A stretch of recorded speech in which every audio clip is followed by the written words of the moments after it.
नमस्कार दोस्तों, बहुत बहुत स्वागत है आपका हमारे चैनल पे। दोस्तों, आज दिल्ली के ताज मानसिंह होटल में केंद्रीय सूक्ष्म लघु और मध्यम उद्यम मंत्री जीतन राम मांझी ने डिजिटल फर्स्ट उद्यम असिस्ट रजिस्ट्रेशन फ़ोन पे लॉन्च किया। आइए देखते हैं बाकी की पूरी रिपोर्ट। इच्छा होती रहती है और भारत सरकार ने कुछ ऐसा रखा है कि 50,000 से ज़्यादा कोई कैश नहीं रख सकता है। वैसी परिस्थिति में यदि हम कुछ क्रय करना चाहते हैं तो चाहे 5 रुपये का करें चाहे 5,000 का करें, उसमें कैश ले जाने में बहुत जोखिम उठाना पड़ता था। कहीं छिनताई हो जाती थी, कहीं भूल जाता था और सारी बातें आती थी। वैसे परिस्थिति में पे फ़ोन के माध्यम से जो भुगतान कर रहे हैं, ये बहुत बड़ा फैसिलिटी हम लोग दे रहे हैं, बहुत सुविधा हो रही है। इससे एक तो व्यापार बढ़ेगा और सुरक्षित भुगतान होगा। इसलिए चाहे तो उद्यम करने वाले हैं उनको या जिनको भुगतान करना है उनको फ़ायदा होगा। और ये भारत सरकार के लोग भी कर रहे थे और उसमें कंपनियां आ गई हैं, ये और अच्छी बात है। इसलिए हम समझते हैं कि जो उद्यमी को आगे बढ़ाना चाहते हैं उसमें इससे बहुत बड़ा लाभ मिलेगा। स्वाभाविक है, उसमें अनएम्प्लॉयड भी लोग हैं। तो 78 साल व्यतीत करने के बाद हम 30% लोगों को बहुत समृद्ध नहीं कर पाए हैं, किसी तरह से अपना जीवन यापन कर लेते हैं, लेकिन 70% हमारे वैसे लोग हैं जिनके लिए हमें सोचना पड़ रहा है। और उसमें एक हमारा MSME विभाग है, वो बहुत कारगर भूमिका निभा रही है। और हम समझते हैं जो विधा, जो संरचना आज आपके सामने हम लोग यहाँ पर प्रस्तुत कर रहे हैं, और वो है पे फ़ोन के चलते से लोगों को देना, व्यापार करना, ये बहुत सुलभ हो गया है। इस माने में डिजिटल कार्यक्रम में भारत समस्त संसार में अगुआ हो गया है।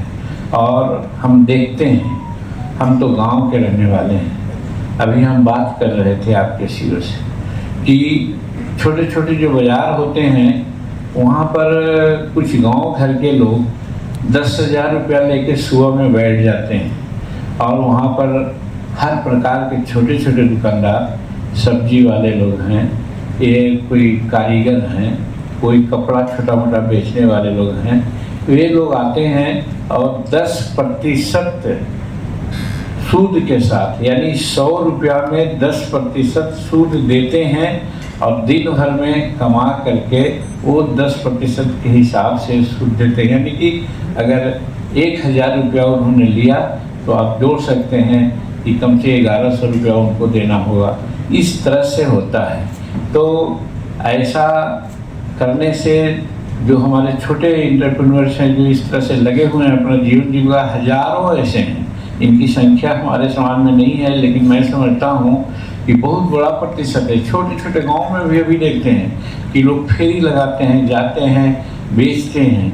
वो उनकी अपनी पूंजी नहीं होती है, और अगर होती भी है पूंजी तो वहाँ पर पेमेंट का एक समस्या आ जाती है, कैसे भुगतान किया जाए, किस रूप में किया जाए। वहाँ पर पे फ़ोन की जो सिस्टम है बहुत कारगर भूमिका अदा करेगी और कर भी रही है।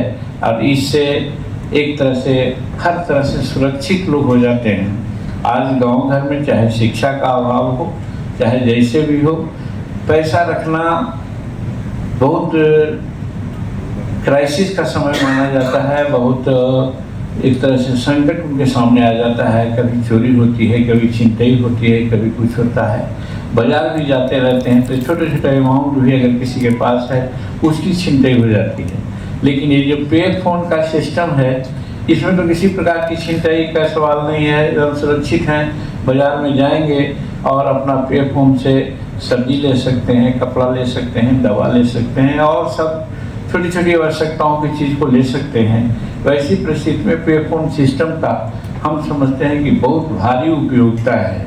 और उस उपयोगिता में जो हमारे अभी लोग जो यहाँ लगे हुए हैं, जो प्राइवेट कंपनी है, जो खास करके उद्यम असिस्ट और उद्यम के माध्यम से और सीडबी की सहायता से जो काम कर रहे हैं, हम समझते हैं कि जो 70% का कलंक हमारे प्रति लगा हुआ है भारत में, कि 70% हम अभी गरीब हैं, बेरोजगार हैं, हम समझते हैं बहुत दूर तक हम उसको आगे बढ़ाने में सक्षम हो सकते हैं। जैसा अभी सिडबी के CEO ने कहने का काम किया, या आपके CEO ने जो कहने का काम किया, इन लोगों की एक उद्यमता है और ये आगे बढ़ने की बात कर रहे हैं और हमको फैसिलिटेट करने की बात कर रहे हैं, और उसमें आप लोग जो लगे हुए हैं बहुत जिज्ञासा के साथ, तो हम समझते हैं इससे हमारे देश की जो संरचना है, आर्थिक उन्नति है, उसमें जरूर हम लोग विकास करेंगे।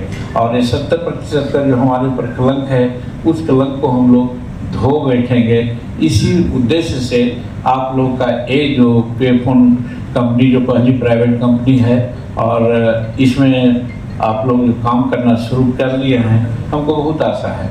अभी हमारा जो MSME है उसमें 2 प्रकार का पोर्टल है, एक पोर्टल उद्यम है और दूसरा पोर्टल उद्यम वशिष्ठ है। तो उद्यम पोर्टल है, उसमें थोड़ा कंपैरेटिवली कुछ बेल ऑफ जो रहते हैं उनका रजिस्ट्रेशन होता है, और उनका आधार कार्ड है और ये सब चीज़ है, उसके बाद उनका रजिस्ट्रेशन होता है, और रजिस्ट्रेशन के आधार पर हम लोग उनको कर्ज देते हैं, कहीं बैंक गारंटी देते हैं, कहीं सब्सिडी देते हैं, वो होता है। लेकिन जो उद्यम वशिष्ठ है वो एकदम निहायत गरीबों के लिए है, जिनको किसी प्रकार का कोई आइडेंटिफिकेशन नहीं है, उसको अगर रजिस्ट्रेशन हम लोग उद्यम वशिष्ठ में करते हैं और उनको लोन देते हैं तो उनको बड़ी सुविधा होती है। अभी हमारा PM विश्वकर्मा योजना जो लागू है हमारे विभाग में, इसी के लिए है। हम समझते हैं कि आज़ादी के बाद इनके बारे में किसी ने नहीं सोचा था, लेकिन हमारे प्रधानमंत्री जो आज गरीबों के प्रति समर्पित हैं, उन्होंने इस योजना को लॉन्च किया है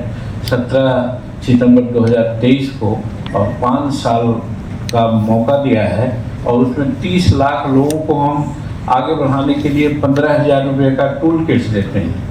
और जो टूल किट्स देते हैं तो फिर उसके बाद उनको मौका देते हैं कि और आगे बढ़ें। अगर वो आगे बढ़ते हैं तो फिर 1 लाख रुपये तक के उनको हम पैसा देते हैं, और उसमें किसी प्रकार का सूद, किसी प्रकार का बैंक गारंटी नहीं देते हैं। और 1 लाख का कंज्यूम करते हैं, अच्छा काम करते हैं, तो उनको 2 लाख तक हम लोग देते हैं, और उनसे हम 4% का सूद देते हैं विदाउट बैंक गारंटी के। तो इसमें हमारे सभी लोग, चाहे सिडबी के हों, चाहे हमारे और ऑर्गन हो, सब इसमें साथ देते हैं। एक समस्या आ जाती है जो मैं कहना चाहता हूँ, हो सकता है कि ये आउट ऑफ जो अभी अफेयर्स है उससे अलग रहे, और वो है कि हमारे जो इंटरप्रेन्योर्स होते हैं, छोटे छोटे लोग होते हैं, आउट ऑफ इग्नोरेंसी पैसा ले लेते हैं, वो उसका उपयोग ठीक ढंग से नहीं करते हैं। क्योंकि मैं गांव का हूँ, गांव में देखा हूँ कि कोई टमटम के लिए पैसा लिया, कोई रिक्शा के लिए पैसा लिया, कोई डीजल सेट के लिए पैसा लिया। तो जो अच्छा एंटरप्रेन्योर है, जिसको अच्छी ट्रेनिंग है, वो अच्छा विकास कर लेता है। लेकिन कुछ लोग ऐसे होते हैं, उसको पैसा को अपने खाने पीने में लगा देते हैं और पूंजी को समाप्त कर देते हैं। इसके लिए भी एजुकेशन होना चाहिए कि हम कैसे उन लोगों को जो देते हैं लोन, मौका देते हैं, एक अवसर देते हैं, उसका लाभ उठाना चाहिए। और उसके लिए स्वाभाविक है कि लिटरेसी की स्थिति है, जो अज्ञानता की स्थिति है, उसको ठीक करना होगा। हमारे लोग जब सक्षम होंगे, जान जाएंगे कि हमको क्या करना है और कैसे हमको आगे जीवन को बढ़ाना है, तो वो कला जब सीख लेंगे, जिसको कहते हैं जीवन का कला कहते हैं, वो सीख लेंगे तो निश्चित रूप में है कि आगे बढ़ेंगे। और बिना एक छोटे छोटे उद्योग के, छोटे छोटे इंटरप्रेन्योरशिप के, हम समझते हैं कि आगे नहीं बढ़ेगा। जैसा पहले मैंने कहा कि हमारा देश में जब विकास की बात थी, हम आगे बढ़े हुए थे, तो खेती तो थी ही, लेकिन खेती के बाद हमारा इसी प्रकार के छोटे छोटे उद्योग आगे बढ़े हुए थे और हम संसार में नाम कमा रहे थे। तो उसी तरह से अब सरकार की तरफ से तो हम कर रहे हैं, लेकिन सरकार एक अंग है। हो सकता है सरकार सभी जगह नहीं पहुंच सके। ऐसे समय में आप लोगों की जो कंपनी, जो प्राइवेट कंपनी इसमें एंटर किया है सिडबी के माध्यम से, तो मैं समझता हूं कि हमारे लिए गुड लक है, हमारे देश के लिए बहुत अच्छा है। और एक ही कंपनी नहीं, बल्कि जैसा कि अभी बताया गया, और भी कंपनियां आएँ और इस प्रकार से इन्वॉल्वमेंट अपना शो करें तो हम उनको जरूर फैसिलिटेट करेंगे। और जैसा आपके सीओ से बात हो रही थी, अगर किसी प्रकार की और कोई बात हो तो हम अपने मंत्रालय के जो उच्च पदाधिकारी हैं उनसे इंटरेक्शन करवा करके क्या है आपको दिक्कत हो सकती है, क्या है आपको सुविधा दे करके कर सकते हैं जिससे आगे बढ़ें, सिर्फ गारंटी के साथ कि आप पैसा देते हो या हम पैसा देते हो, वो डूबे नहीं। इसके लिए भी एजुकेशन समाज में देना चाहिए और मिल रहा है। जैसे इससे आवश्यकता बढ़ रही है तो लोग समझ रहे हैं कि हम बहुत गंवाए, बहुत तरह से इधर उधर किया काम, तो अब हमको सीखना चाहिए, समाज को आगे बढ़ाना चाहिए। पढ़ने के प्रति लोगों की रुचि आ रही है, कैसे हम पढ़ें, कैसे हम रोजगार प्राप्त करें। और नहीं तो आज़ादी के पहले हमारे यहाँ जिस प्रकार से अंधविश्वास था, इलिटरेट थे, उस समय इस प्रकार की बातें नहीं होती थी। लेकिन जैसे जैसे आगे हम बढ़ रहे हैं, हर तरह का हुनर हमारे सामने आ रहा है और बहुत से जो कंपनियां हैं इसमें सामने आ रही हैं। अभी सुखद बात हमारे सामने आई कि आप लोगों ने 5 करोड़ उद्यमी को साथ जोड़ा है। 5 करोड़ उद्यमी जब साथ जोड़े हैं तो एक उद्यमी के पास जरूर 3-4 आदमी, 5 आदमी जरूर काम करेंगे। तो 5 का 20 करोड़ आदमी को आप एक तरह से फैसिलिटेट कर रहे हैं। उसी प्रकार से हम MSME में अभी तक जो उद्यम रजिस्ट्रेशन है और उद्यम शिष्ट रजिस्ट्रेशन है, जो हमारा पोर्टल है, उसमें करीब करीब 7 करोड़ लोगों को हम लोगों ने भी किया है। और 7 करोड़ को जब रजिस्टर्ड किया है तो उसी हिसाब से उन लोगों ने बताया है, डाटा दिया है। कोई कहा कि हम 5 को इम्प्लाई किया है, कोई कहता है 7 को किया है, कोई 10 को किया है। इस रूप में अभी हम बहुत गर्व के साथ करते हैं। और प्राइम मिनिस्टर को भी हाल में कैबिनेट में भी हमने सूचना दी है कि हम जब 2020 से ये जो शुरू किया है हम, तो आज तक लगभग हम 29 करोड़ लोगों को व्यवसाय दे सके हैं इस माध्यम से। तो ये सुखद बात है। जो 29 करोड़ जब 7 करोड़ को दिया है, इंटर किया है तो दिया है, और आप 5 कैट किए हैं तो 7 5 12 हो गया। अगर उस हिसाब से अगर जोड़ते हैं तो 12 बचे 60, यानी 50 करोड़ से ज़्यादा लोगों को हम एक तरह से दे रहे हैं बिजनेस। ये बड़ी बात है। तो हमारे यहाँ अनएम्प्लॉयमेंट की जो स्थिति है उसमें सरकार और आप मिल करके जो ये प्रयास कर रहे हैं बहुत सार्थक है, बहुत स्वागत योग्य है। हम आपको इसके लिए बहुत बहुत शुभकामना देते हैं और सरकार की तरफ से हम जरूर ये आपको आश्वासन देते हैं कि जब ज़रूरत हो तो आप संपर्क में आएँ। हम अपने पदाधिकारियों को आपके साथ इंटरेक्शन कराएंगे और आपको जो भी असुविधा होगी, क्योंकि मैं मानता हूं कि आपके बिना हम पूरा लोगों को एम्प्लॉयमेंट नहीं दे सकते हैं। सरकार चाहे तो सब लोगों को एम्प्लॉयमेंट कर दे देगी, संभव नहीं है। तो ऐसी स्थिति में आप लोगों की बड़ी आवश्यकता है प्राइवेट कंपनियों की। तो आप लोग आज जो ये रखा है आयोजन आपके फ़ोन का, और उसमें हमको आपने बुलाया, इसके लिए हम आपको धन्यवाद देते हैं। आपके बीच में मुझे रहने का और मन करता था, लोगों से और हम सुनते और अपनी बात करते, लेकिन कुछ आवश्यक कार्यक्रम के चलते हमको जाना हुआ। इसलिए हम अपनी बात यहीं पर समाप्त करते हैं और आप लोगों को बहुत बहुत शुभकामना देते हैं। और ये भी आश्वासन देना चाहते हैं कि आप ऐसे कंपनी अगर और आते हैं और इस महकमा में हमको साथ देते हैं तो आपको अनएम्प्लॉयमेंट दूर करने के लिए जो आप करेंगे, लोगों को एंटरप्रेन्योरशिप के माध्यम से नियोजन देने की बात करेंगे, उसमें हमारा पूरा सहयोग और समर्थन रहेगा। इन्हीं शुभकामनाओं के साथ बहुत बहुत धन्यवाद।